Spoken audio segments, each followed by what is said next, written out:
Obrigado, Deus.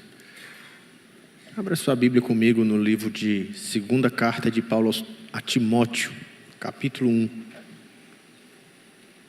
Primeira carta de Paulo a Timóteo. Segunda Timóteo.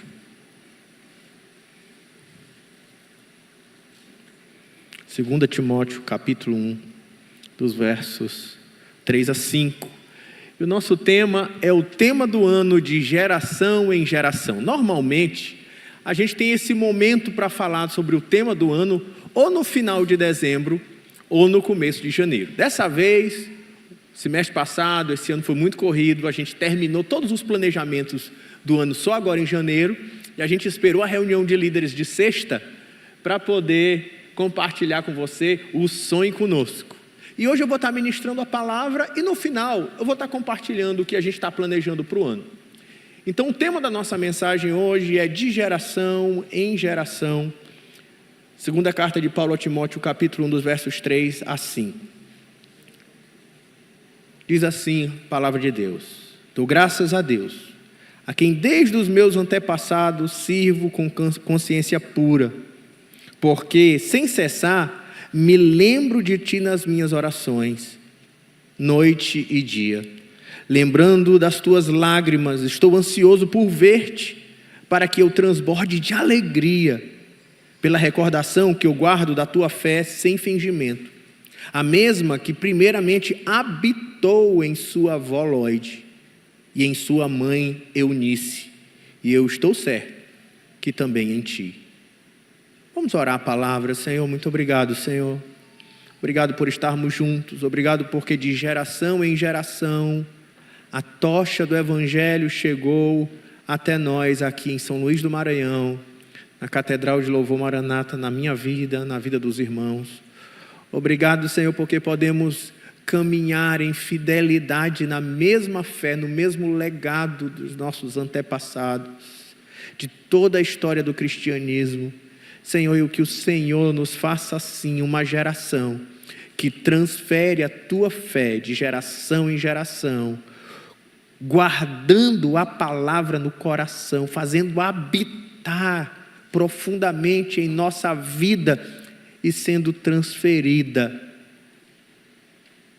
para as próximas gerações.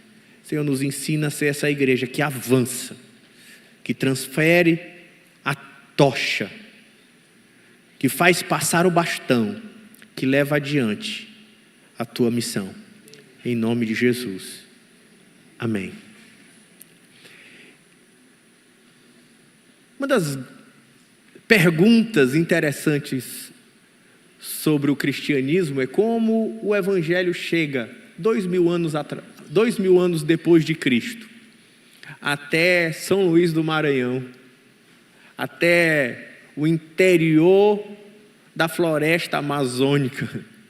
Como é que o Evangelho permanece vivo por tantos séculos e milênios? Mais ainda, uma fé que não passa só de 2000 anos, mas se a gente segue a sua tradição, que vem desde Abraão ou desde Adão, é uma tradição de fé, da revelação de Deus para os homens, que vem de milênios e milênios, mas ainda chega até nós nos nossos dias.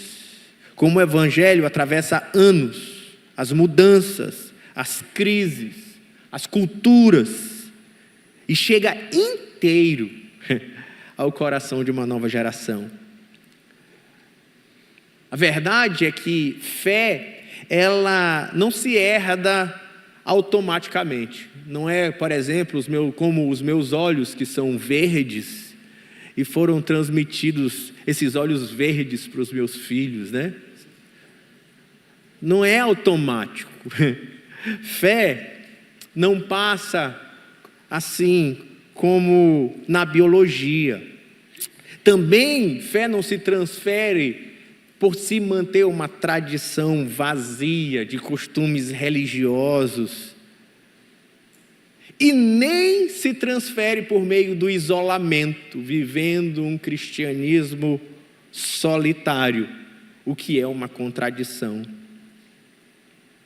Mas fé, ela se sustenta por meio de pessoas, por meio das relações, na passagem do bastão, da tocha, por meio de uma comunidade e de famílias que caminham juntas.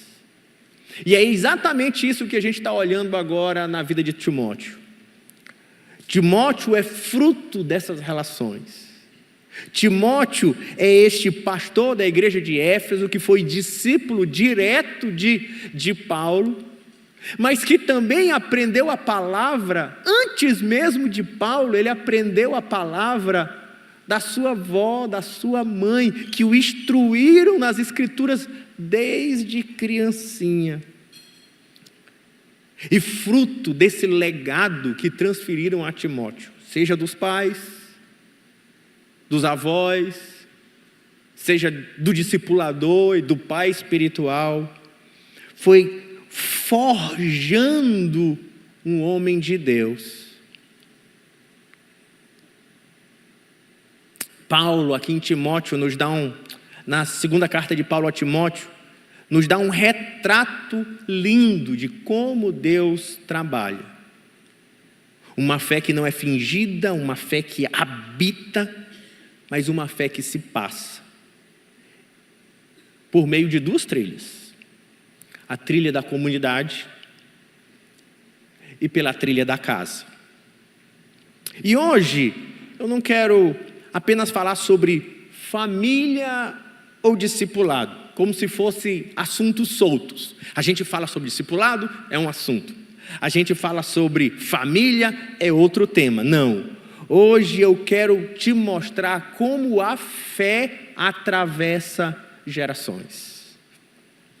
O que Deus usa para que uma chama não se apague, para que o evangelho propague. Porque se Deus fez isso na vida de Timóteo, Ele quer fazer no nosso meio também. Na nossa igreja, nas nossas casas, nos nossos jovens, nas nossas crianças, também nos nossos adultos e nos nossos idosos. Pois bem, de geração em geração. Nos versos 3 a 4, eu quero falar em primeiro lugar, a fé que passa pela comunidade. Em primeiro lugar, a fé que passa pela comunidade. A gente vai ver um Paulo que guarda a fé, guarda um legado dos seus antepassados e transfere a um filho amado. Em primeiro lugar, aqui dentro desse primeiro ponto, vamos chamar assim, a relação de Paulo com os seus ancestrais. Verso 3 diz: dou graças a Deus, a quem desde os meus antepassados sirvo com consciência pura. É bonito ver como Paulo, ele começa de uma maneira muito simples, mas ao mesmo tempo muito profunda e teológica. Ele dá graças a Deus. Obrigado, Senhor. Obrigado por uma fé que vem antes de mim, de uma fé que me alcançou, seguindo anos, milênios, gerações, e alcançou a minha vida. Por isso ele diz: eu dou graças a Deus que sirvo com consciência pura. Um Paulo que tem consciência de que ele não começou essa história. Ele não é aquele que deu início à igreja, que deu início a esse tempo, a revelação de Deus na história. Paulo diz: quem sou eu? Eu sou apenas fiel ao legado dos meus ancestrais. A minha fé não nasceu comigo. É o que diz Paulo. Eu recebi um legado. A tocha me foi passada por meus ancestrais. Há uma herança espiritual sendo continuada. A continuidade, não novidade. Ele olha para trás e reconhece: antes de mim havia gente que servia ao Senhor, de uma fé que já havia sido recebida, tinha habitado no coração deles. Eles testemunharam a muitas pessoas, e Paulo diz: e me alcançou, e hoje eu sigo em frente essa fé, essa transição. O que é que Paulo faz com essa herança? Vai mostrar o texto que ele diz que ele segue com consciência pura. Uma expressão que pode ser entendida, consciência pura, com fidelidade. Eu me mantenho puro ao que recebi. Eu me mantenho fiel à palavra, à herança de fé que recebi dos meus pais espirituais. Ele não está falando que não há falhas, somos falhos. Ele não está falando de perfeição. Ele está falando de ser fiel a um legado de fé que recebeu. Tanto que há uma fórmula que Paulo cita em Corinto, você escuta isso todo mês, em 1 Coríntios capítulo 11, verso 23, que ele diz assim: o que recebi do Senhor, o que também vos entreguei. Paulo tinha muita clareza que ele estava transmitindo uma tradição que ele recebeu. E não entenda que aquela fórmula da ceia ele recebeu por revelação. Não, ele recebeu do Senhor por meio de homens como Ananias, como Pedro ou como Barnabé, que tiveram contato com Jesus ou com os discípulos diretos de Jesus. Ele recebeu uma tocha, ele transfere uma fé em diante. Mas não para nele. Agora ele começa a descrever de como ele teve a bênção de receber, como ele transfere isso em diante para um discípulo. E ele fala sobre a relação dele com Timóteo. Vai dizer assim: porque sem cessar, ainda no verso 3, parte B, me lembro de ti nas minhas orações, noite e dia, lembrando das tuas lágrimas, estou ansioso por ver-te, para que eu transborde de alegria. Paulo, que tinha conhecido Timóteo, quando ele estava nas suas viagens missionárias, lá em Atos capítulo 16, ele escuta o bom testemunho desse garoto, que tinha aprendido a palavra com sua avó e sua mãe, e ele se torna então um discípulo que acompanha Paulo nas viagens, que Paulo vai chamar de verdadeiro filho na fé. Se você olhar um pouquinho atrás, em 2 Timóteo capítulo 1, no verso 2, ele vai dizer assim: ao amado filho Timóteo. Ele não era um pai biológico, mas ele olhou um jovem da igreja e fez dele um filho na fé. Ele olhou um jovem na igreja e fez dele o seu mentor e um mentoreado. Eles começaram uma linda relação que, em primeiro lugar, aqui no texto, Paulo diz que se estabelece em um vínculo espiritual de oração. Ele diz: sem cessar me lembro de ti nas minhas orações de noite e dia. Uma tradição que passa de pai e filho, mas é muito mais do que táticas, livros, apostilas, leituras juntas, mas é uma transferência de fé por meio de uma obra espiritual de Deus que se faz de joelho no chão, onde um homem mais maduro na fé, onde um discipulador, ele decide interceder e guiar espiritualmente um filho na fé em oração. Ele intercede por uma outra geração. Essa é uma pergunta boa para fazer para os adultos da igreja, ministério de homens. A gente ora pela nossa família, pela nossa casa, mas você ora pela próxima geração do povo de Deus, pelos jovens da igreja. pelas crianças da igreja. Os idosos, eles precisam orar pelos adultos, para que eles liderem o povo de Deus, que estão nessa idade, nos seus 40, 30, 40, 50 anos, de tomar certas posições na igreja e na sociedade. Então os idosos intercedem por esses filhos na fé, para que eles andem conforme a vontade de Deus, carregando uma geração em oração. Não somente isso, porque não é algo, o discipulado não se limita à oração, ela entra para uma relação. Porque ele diz, só de lembrar do seu filho na fé, ele chora. E ele diz, eu desejo muito ver-te. Olha a relação de Paulo com Timóteo. Era muito mais do que uma relação púlpito-auditório. Professor da EBD, aluno. É uma relação pessoal. Pai e filho. Que não somente transfere conhecimento, mas conhece as dores, ou melhor, compartilha as dores. Sabe, o chamado que pesa sobre o seu discípulo, conhece suas lutas, por ela, ele intercede, e de braços dados, eles atravessam, entre risos, alegrias. Essa é uma relação de discipulado, que não reage com frieza, mas com um santo afeto, de uma fé que se transfere com o coração, e por isso diz, eu quero ver-te. Tão bonito perceber a relação de Paulo e Timóteo, de discipulado, nesse eu quero te ver,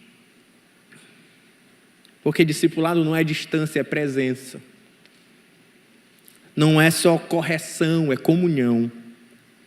Não é só ensinar, é caminhar juntos. Seu filho na fé. Alguém que decide transferir maturidade, coragem e fé por meio de uma paternidade espiritual. Por isso que fé se passa em comunidade. E comunidade não é só frequentando aqui domingo, mas em profundas relações. Quando homens mais maduros e mulheres mais maduras da igreja assumem responsabilidade por gente mais nova. E já se fica a pergunta, quem são as pessoas mais novas da comunidade que você assumiu? Eu não falo só de idade, eu falo de maturidade de fé. Mais novo na célula, mais novo na igreja.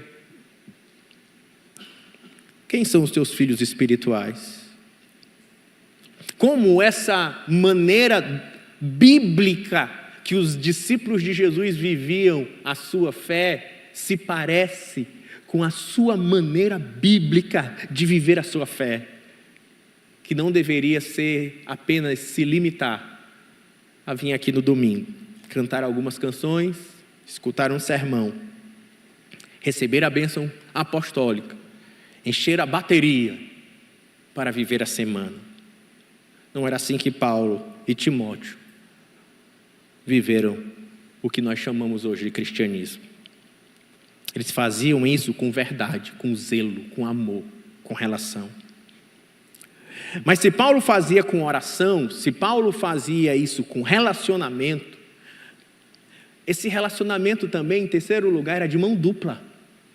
Isso que é bonito também, porque fica parecendo que discipulado é assim, tem um homem ungidão, o Paulo, que transfere para um Timóteo, um abestado, que não sabe de nada, que não tem importância nenhuma. Não é assim, uma relação de parceria, porque agora Paulo, quando está escrevendo Timóteo, ele está preso, ele está sofrendo, ele está solitário, e no meio da sua dor, é que Paulo diz, Timóteo, eu quero te ver. Não é Timóteo que precisa dele, entende? É ele que precisa de Timóteo. É entender que a igreja tem essa relação de que, ainda que Jean discipule o Anderson, mas muitas vezes o Jean vai procurar o Anderson porque dizer: Anderson, eu preciso de ti. Porque a beleza dessa relação é porque quando o discípulo e essa relação vai se amadurecendo, a gente tem uma troca entre gerações. Uma geração mais madura, ela ensina uma mais nova, mas depois que a geração mais nova cresce, ela vai se tornando muito importante na fé e no ministério dos seus pais espirituais. E a beleza da igreja está nisso, uma beleza de gerações que trabalham juntas. Sabe, de que eu trabalhei, eu não posso dizer por décadas, mas no ministério pastoral, especialmente por 20 anos do lado do meu sogro, pastor Afonso. Mas que já trabalhava, e eu trabalhando já há muitos anos do lado de Mateus, de Ed, de Yuri, de Lucas, de uma outra geração. De uma galera que eu sou meio que o tiozão. Eu sei que eu sou o tiozão porque na hora da pizza eu não estou lá, porque eu sou o tiozão, né? E tudo bem, eu sei. Mas eu estou sentando para almoçar, eu estou orientando, e eles estão aqui. Lucas está lá no som, Mateus está dirigindo o culto, Ed está correndo para cima e para baixo. Vocês conhecem Ed, né? E Ed e Mateus e Lucas e Yuri, entre outros, eu estou usando como exemplo, Ed já está aqui, cuidando de uma outra geração, que é dos adolescentes, Mateus dos jovens mais adultos, dos jovens adultos também. A igreja está nessa beleza das relações se conectando. E a nossa reflexão para você que frequenta aqui e para a nossa própria igreja é que essa relação precisa ser intencional. A gente precisa transferir a fé nas gerações. Aonde você se insere nisso? Se não se insere, hoje é dia de refletir e não só aprender, mas transformar, se reorganizar. Chega na célula agora, próxima reunião, para tudo, para, tipo o João Kleber nos programas dele, né?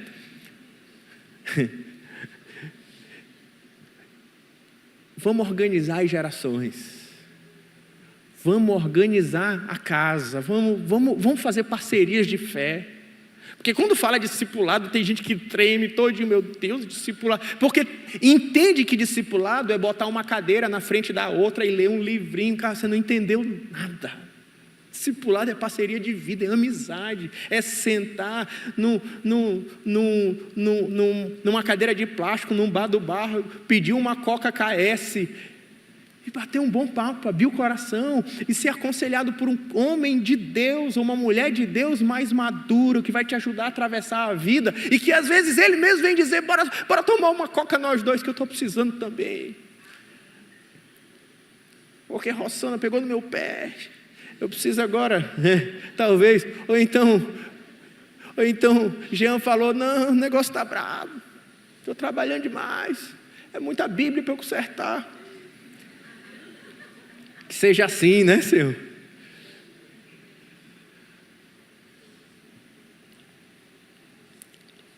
Assim, fé saudável, ela não despreza o legado. Por isso, Mateus agora, uma geração que está sumindo, está dirigindo o culto, ele faz assim de uma maneira tão charmosa, né, Fernando? Mateus dirigindo o culto, eu fico assim, eita, que bênção. Mas que faz, não porque se achando assim, agora nós somos uma nova geração que vamos fazer e acontecer. Não, a gente faz querendo aprender com os mais velhos e manter o legado que recebemos. Uma parceria santa, né? Que guarda com integridade, com consciência pura.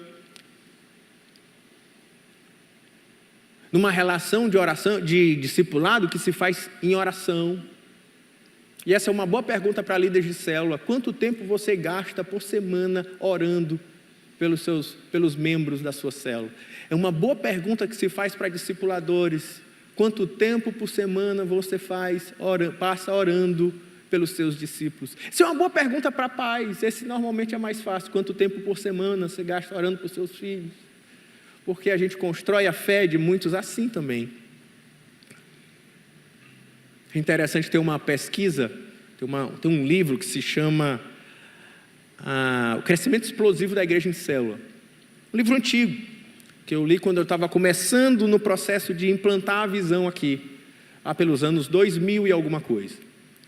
E o Joel Comiskey, eu tenho até texto escrito no blog dele, um blog americano, tem 2 textos escritos lá.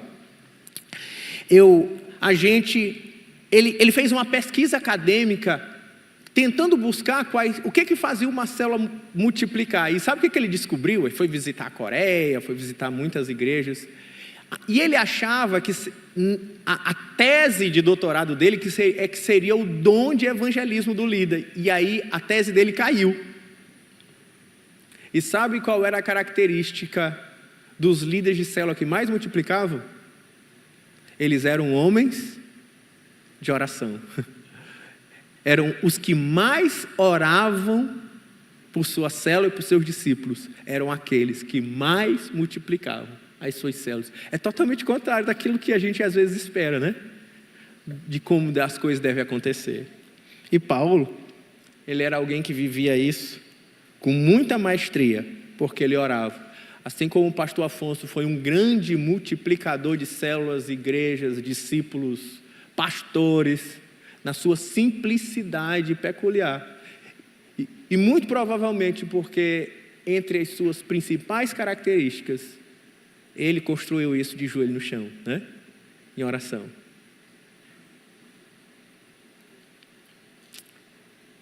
E a fé avança na igreja nesse transferir de gerações. Igreja saudável, gente, presta atenção. Ou como eu tinha vontade de conseguir uma serra elétrica, abrir sua cabeça para colocar essa verdade. Mas a gente é tão religioso de forma geral. Eu tinha vontade de pegar esse púlpito e tacar na tua cabeça, para ver se eu consigo pegar o meu sermão e botar dentro. É brincadeira, né, irmão? Ninguém leva isso no literal, né? A gente é bom explicar piada, né? Se bem que tem um meme, fugindo do assunto total, né? Eu nem falei, vocês já estão rindo. Tem um meme do amigo Flávio que está rolando, vocês já olharam já? Rapaz, muito engraçado, depois vocês acham. Meu amigo Flávio.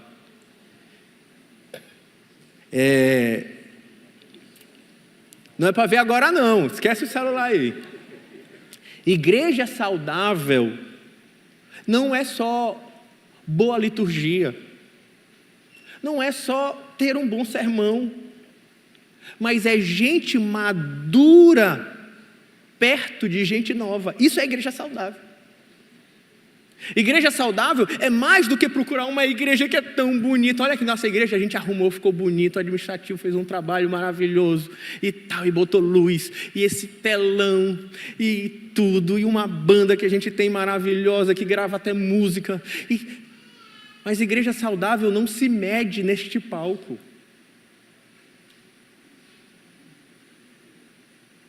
Não é. É no que acontece quando não estamos reunidos aqui. E aí, se somos ou não somos uma família de geração em geração. Segundo lugar, é a fé que passa pela casa. Timóteo, que recebe o legado vivo da sua própria família, por meio de gerações, pelos idosos, pelos adultos, pela avó, pela mãe, chega nele. Ele não recebe só da comunidade da fé, mas ele recebe da fé de forma, vou chamar assim, da igreja, mas também da igreja por meio das gerações mais velhas, que os orientaram, que o orientou desde criancinha, diz o texto. Verso 5, pela recordação que guardo da tua fé sem fingimento, interessante que Paulo disse: eu tive uma fé pura, seguindo os meus ancestrais, e eu me alegro, porque agora eu vejo a tua fé pura, em seguir os teus ancestrais. É como se Paulo tivesse com os olhos brilhando por olhar o discípulo dele sendo parecido com ele. Não parecido porque prega igual, não é isso, parecido porque é fiel aos mesmos valores. Ele diz: uma fé sem fingimento, a mesma que primeiramente habitou em sua vó Lóide, em tua mãe Eunice, e eu estou certo que está também em ti. E eu quero falar de que tem avós aqui, tem avó aqui? Levanta a mão, avós. Rafaela tem que levantar a mão também, né? Ivan, avós tem homens, é avô e avó, é homem, só vi mais mulher, né? Avós, homem e mulher. Muito bem. Não, tu já está com cara de vovô, Ivan. Não tem escapatória.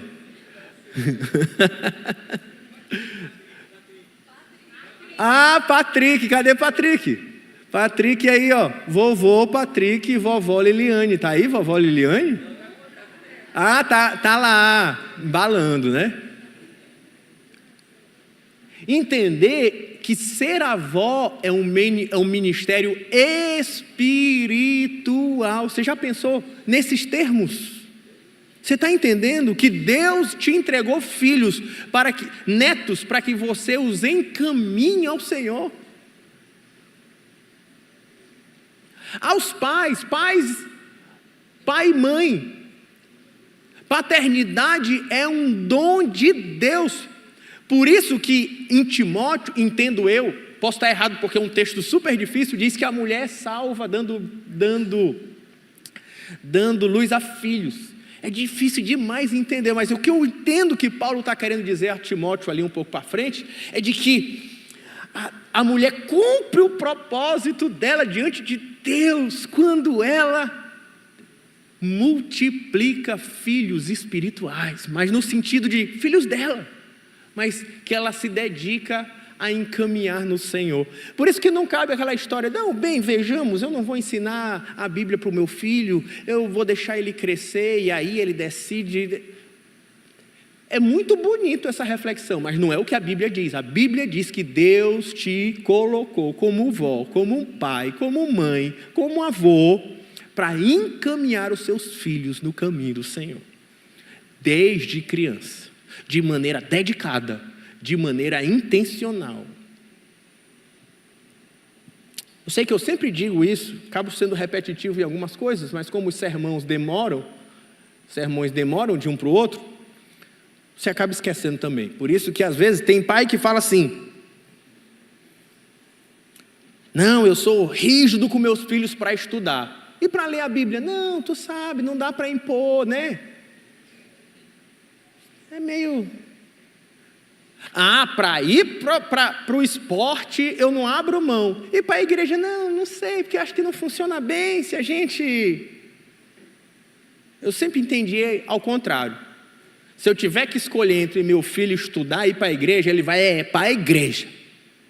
Se ele vai ser crente ou se ele vai ser doutor, ele vai ser crente.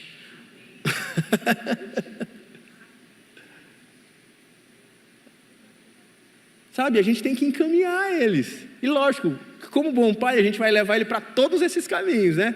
Para um bom estudo, para o esporte, mas para a fé também. A gente vai conduzir com a mesma seriedade, ou até maior, porque nós estamos falando coisas eternas, enquanto que essas outras coisas são todas transitórias. E por isso, há uma relação espiritual, avós e pais, com seus netos e filhos. Isso é mais do que tradição, eu levo para a igreja. Não é. Meu pai ia para a igreja, eu vou para a igreja, meus filhos vão para a igreja, então eu estou fazendo a minha parte. Não, não é isso. Porque como observa Paulo a descrever, de que elas viveram, Timóteo, Estava vivendo uma fé sem fingimento. Mas por quê? Porque essa fé sem fingimento, ela habitou primeiro em Lloyd, em Eunice. Não é uma fé da tradição, ela estava lá. A gente só consegue transmitir a fé que a gente vive, que habita em nós. Até agora que eu estou terminando meus estudos do doutoramento, estou com algumas coisas ainda, categorias na cabeça, que das leituras desses últimos anos, que é a ideia a categoria da psicanálise de amor de transferência, né?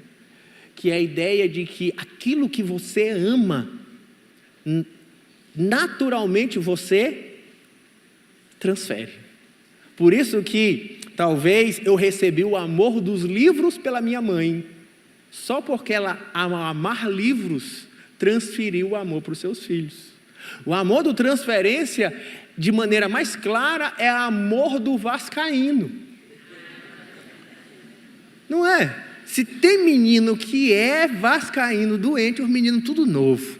Aí tu pensa assim, por quê? Título não é. Com todo respeito. Com todo respeito. É o amor do pai que é tão grande pelo Vasco, que o menino se apaixona. Não é? Eu queria é que o teu amor por Jesus fosse tão grande assim, que seu filho só andasse com a camisa de Cristo. Entendeu? Porque para transferir, precisa habitar. Tem que estar encarnado em você para depois transbordar. Isso é uma maneira de avaliar a sua fé. Se ela precisa ainda mais enraizar no seu próprio coração. Mas essa fé, ela precisa também ser ensinada para essa outra geração. Porque quando você vai um pouquinho para frente, para o capítulo 3, versículo 15, aquele texto bem conhecido sobre a palavra de Deus, ele vai dizer assim, que Paulo, falando para Timóteo, que ele precisava permanecer fiel nas palavras que ele recebeu. Mas ele recebeu quando? De Paulo? No seminário? Num curso especial de teologia? Não. Verso 14, tu, porém, permanece naquilo que aprendeste, que foste inteirado, sabendo de quem o aprendeste. Quem? De Paulo? Ele vai dizer assim, e que desde a infância sabe as sagradas letras. Timóteo sabia a Bíblia desde guri. A pergunta que eu faço para mim e para você, e o seu filho? Ele já sabe a Bíblia? E o seu neto? Ele já sabe a Bíblia? Você já assumiu este papel de encaminhá-lo às sagradas letras?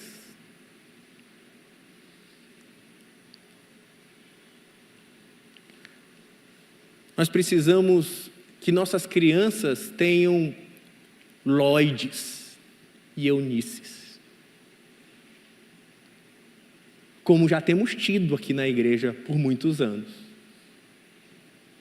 Não é à toa que temos Mateus, Lucas, Guilherme, Rebeca, Lara, entre muitos outros, né? São filhos dos pais da igreja agora que estão assumindo a igreja. Gabrielzinho, meu sucessor aqui, né? Um dos. Sabe, filhos que tiveram Lloyds e Eunices. Mas e agora? E você? E os seus? João, filho de Neto nem está aqui hoje, gazeou o culto. Estou brincando, ele deve ter ido, deve vir de noite, ou deve estar lá vai pregar na igreja da mãe dele à noite, muito provavelmente. Mas João, filho dele tem 16 anos, estava até falando na reunião de líderes, né? Bem, vejamos, acho que a gente precisa melhorar aqui. Eu digo, é isso aí, João. Glória a Deus, quem estava na reunião de líder aí, né? João meteu o verbo lá, eu digo, botei fé. Porque é uma fé que está sendo ensinada, que vai gerando os filhos que dão bons testemunhos. E aqui é um princípio decisivo para que isso aconteça. A transmissão de fé não é genética, é pedagógica. Não basta ter filhos, é preciso formar deles discípulos. Não basta ter descendência, é preciso cultivar neles devoção.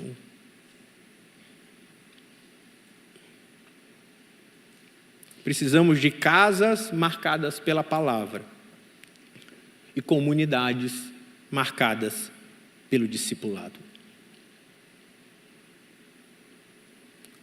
Assim, alguns princípios que a gente aprende aqui é que a fé que atravessa geração a geração é uma fé que é primeiro verdadeira em nós, sem fingimento, sem performance. É mais do que religiosidade.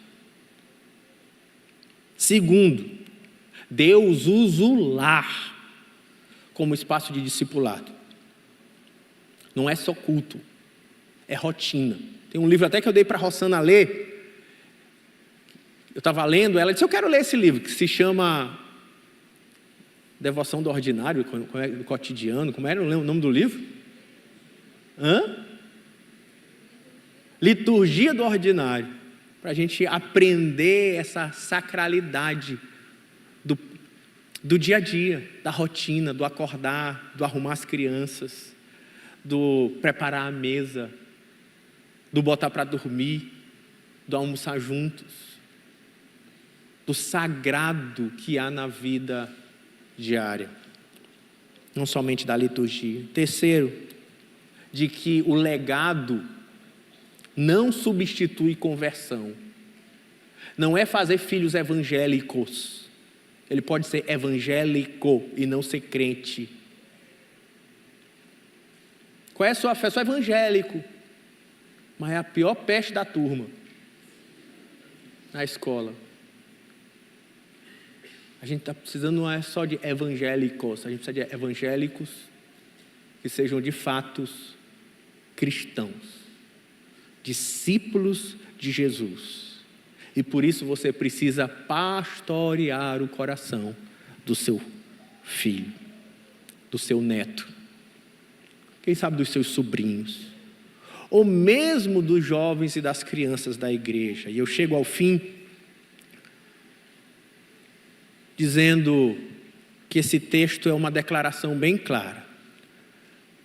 A fé que Deus honra não é uma fé de aparência, é uma fé sem fingimento, que primeiro habita em nós, e quando essa fé habita em nós, ela não fica parada, ela transborda, ela atravessa, ela alcança, ela passa de geração em geração, seja nessas relações de comunidade, que alcançam às vezes jovens, crianças e adultos que nem têm pais e avós cristãos, mas que encontram pais e mães espirituais. Mas também na casa, por meio de uma avó, de um avô, de um pai, de uma mãe, de uma Lloyd, de uma Eunice, que vive e transfere uma fé real. Ou seja, Deus faz a fé avançar por meio dessas pontes. Pontes dentro da igreja. Pontes dentro do lar. E eu concluo perguntando, para quem você é ponte? Que faz o evangelho percorrer como um rio a avançar. Para quem você é ponte, ou em que lugar você ocupa nesta corrente? Para quem você está passando o bastão? Para quem você está entregando a tocha? Qual é o lugar seu e meu nessa fé? Quem é seu Paulo? Porque eu também preciso de um Paulo. Quem é seu Timóteo? Porque eu também preciso dos meus filhos. Quem são os seus avós e pais? Mas quem são ou como são discípulos os seus filhos na sua casa? E é sobre isso que nós queremos refletir esse ano. Eu queria terminar com fotos que ilustram o que eu estou pregando aqui e que nós pretendemos no ano de 2026 catapultar, incendiar. Onde a gente tem mulheres mais maduras, por exemplo, no curso Mulheres Únicas, ensinando, como diz Tito, capítulo 2, verso 5, moças mais jovens. Onde a gente vai ver jovens e senhoras juntos, cuidando de uma nova geração de crianças. E aí eu pergunto para vocês: você sabia que o nosso Ministério de Crianças está todo o tempo lutando por falta de voluntário? Sendo que a gente tem uma igreja que se reúne um monte de gente aqui dia e domingo, mas falta às vezes um pouquinho de gente para ajudar a ensinar as crianças, porque fica parecendo que o Ministério de Crianças, na cabeça de alguns, é menos importante do que o Ministério de Adultos. Mas deixa eu te contar uma verdade. Você sabia que 80% dos cristãos na Terra se converteram com menos de 18 anos de idade? Que na verdade a maioria de nós que encontramos a fé, encontramos quando éramos crianças ou adolescentes. Por exemplo, eu tinha 13. Na verdade, se existe um esforço que a gente deve fazer para uma próxima geração, onde a gente encontra famílias que se fundamentam para cuidar de comunidades, de filhos que não são os seus, lá em outros bairros às vezes, como o Evandro e a Lucy estão fazendo lá na Vila Magril. Precisamos desse contato das gerações, como os jovens hoje, que assumiram, iniciaram, estão desenvolvendo o Ministério de Adolescentes, que tem sido assim a menina dos olhos da igreja nos últimos anos, né? Esse trabalho de adolescentes, como tem sido bom. Parabéns para Ed, Rebeca, toda a galera aí envolvida. Lucas. Volta aquela foto. Inclusive está Thales ali, né? Que é da minha célula aí. Cadê Thales? Valeu, Thales! Yeah! Pode passar. A relação que conecta melhor gerações. É isso que nós queremos viver e estimular esse ano. Porque, por exemplo, aqui, essa célula, onde a gente vai ter a Lanusa, uma jovem, mas que tem o maior prazer em se relacionar, amar e abençoar a sua mãe, as amigas da mãe, as células de senhora. E ela faz isso com muita alegria. E eu tenho muito orgulho da Lanusa você ter essa relação com a mãe e esse desprendimento para se envolver com as idosas. Não é um bom nome, né? Com as jovens há mais tempo, né?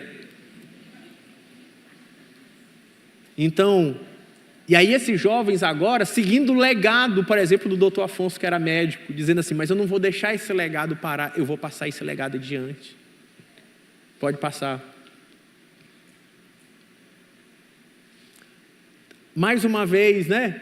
A Isabela, cuidando e investindo a vida, uma jovem senhora, investindo a vida e tempo com os mais idosos e os idosos também, nessa relação próxima, compartilhando num clube de leitura, com tia Flávia e outros abençoando também. Pode passar. O discipulado que passa aqui, Gabrielzinho sendo discipulado, ainda quando ele era youtuber. E agora ele discipulando uma galerinha. Essas gerações que vão se passando. É assim que a gente quer viver a fé. Pode ir passando. O amor que ultrapassa a idade, como a relação de Dona Cristina com Lili, que está hoje embalando o netinho, sendo uma boa Lloyd.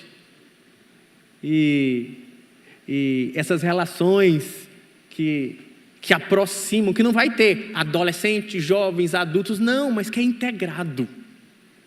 Jovens abençoam os mais velhos discipulam os mais jovens. É isso que a gente quer estimular, viver, ensinar no ano de 2026, de geração em geração, como homens que decidem formar uma geração nova de homens. É isso que queremos estimular, praticar e viver, de geração em geração. Como as referências espirituais que a gente tem. Pastor Luizinho, 78 anos. Com a turma de oração, Paulo aí com 79, né, Paulo? Carregando um legado, os idosos, senhores, melhor chamar assim, idosos não, senhores, porque nem todos são muito idosos, mas carregando a igreja em oração, envolvendo jovens, se envolvendo com uma outra, sabe, essa relação que envolve as gerações que nós queremos viver, de geração em geração. Esse é o tema nosso de 2026. É o que todo o planejamento estratégico da igreja, a nossa agenda, os nossos temas vão percorrer. E eu quero terminar, eu terminei aqui minha mensagem, né? Mas eu queria terminar o culto agora, né? Apresentando qual é o nosso plano para 2026, o nosso sonho conosco. E o tema para 2026 é de geração em geração. Ainda estamos desenvolvendo, tanto que é o tema do nosso congresso de carnaval, de geração em geração com o Cacau. Começa sábado às 19h30, né? E o nosso objetivo é promover uma cultura onde cada geração da igreja caminha em comunhão com a outra geração, ou entre elas, que cresce no discipulado, que participa do evangelismo, que serve com os seus dons e prepara uma próxima geração para continuar a obra de Deus. Pode passar. E a gente está planejando isso nos elementos da corrida. Isso aqui é obra de arte de Ed, né? Ed é que planejou isso. Então a gente está na largada, a ideia é ninguém corre sozinho, então a ênfase para os primeiros fevereiro e março, isso você vai perceber nas células, é startar, é comunhão, é convivência, e a gente vai ter uma ênfase com os jovens. Por exemplo, aqui a gente vai ter no ritmo, são os outros 2 meses para os idosos, aqui para as crianças, aqui para os adultos, aqui para a família. Aqui é fevereiro, março, abril, maio, junho, julho, agosto, setembro, outubro e novembro. E o interessante é que nesse processo que nós vamos correr ao longo do ano, a gente vai estimular as gerações. Eu não vou dizer todo o plano, porque não cabe aqui, mas vou dizer só algumas ideias. Por exemplo, aqui a gente vai ter um culto liderado pelos jovens. Eles vão fazer tudo. Nós, os coroas, vamos sentar. Vai ter a toca, vocês conhecem a toca? A toca no domingo. Eles vão vir fazer o que eles quiserem. O que eles fazem sábado, eles vêm aqui. Eles vão cantar, vão pregar, vão dirigir o culto. Vai ser massa. A gente vai ter também, no meio de tudo isso, um culto organizado pelas crianças. O louvor das crianças. Recepção às crianças. Direção das crianças. A pregação, quem sabe um pai e um filho juntos. O culto dos idosos também, né? Até estava falando ontem com a tia Flávia, a dona Cristina, para fazer, preparem logo, comecem logo a ensaiar o ministério de louvor dos idosos. A gente vai ter intercâmbio de células de diferentes gerações. A gente vai promover no de criança um treinamento para melhorar e desenvolver células de criança, porque elas foram morrendo. A gente vai trabalhar as gerações, a gente vai iniciar na fase do ritmo aqui, oficializar, assim como tem o Ministério de Homens, Ministério de Mulheres, nós vamos ter um Ministério, não sei ainda o nome que diz, dos idosos, que vai ter sua agenda, suas programações, quem sabe seus cultos. É nesse ritmo que nós vamos trabalhar, educar, ensinar e crescer no ano de 2026. E eu conto com você, vai ser um tempo de integração, vai ser uma bênção. E eu estou super animado com tudo que a gente vai viver nesse ano. Amém, gente? Glória a Deus, né? Tá bom, já falei demais, chega de slide. Ter mais slide? Não, né? Tá bom, bota isso aí, tá bonitinho. Vamos ficar de pé, vamos encerrar o culto com oração.